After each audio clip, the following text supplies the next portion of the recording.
Things to know about your security deposit that your landlord may not want you to know about when you're renting a property. Make sure you save and watch this until the end, because I am going to give you tips and advice on what you can do if you're having an issue about your security deposit.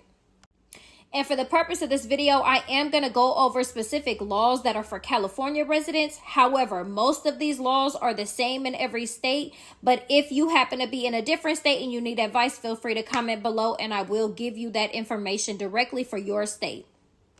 So first things first, I'm going to go over what I see as a main issue regarding security deposits, which is usually wear and tear, and what the law considers wear and tear to classify as. But before I even get into all of that, let me just tell you what a lot of people are unaware of is the fact that you have the right as a tenant to request any receipts and to see actual documentation regarding any amount that was deducted out of your security deposit beyond $125.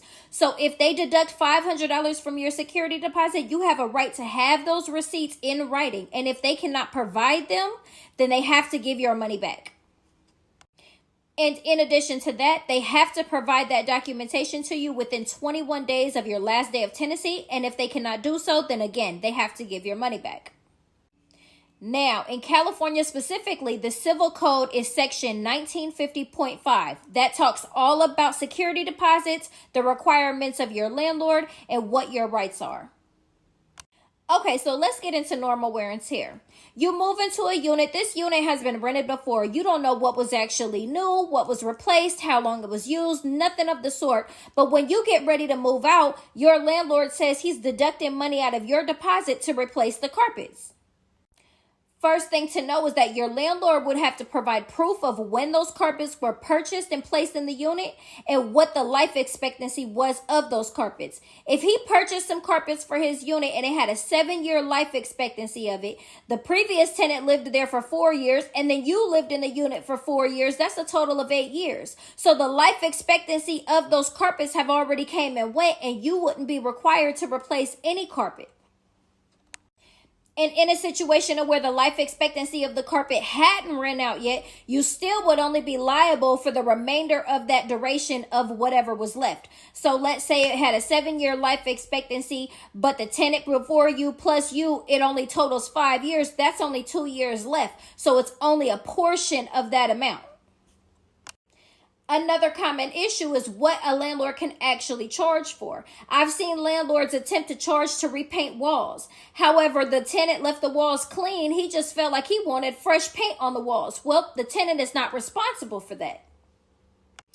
Another good thing to know is that your landlord has 21 days from your last date of tenancy to refund your deposit, or provide all documentation on what he's deducting it for. If he misses his 21-day deadline, he loses all rights to deduct anything.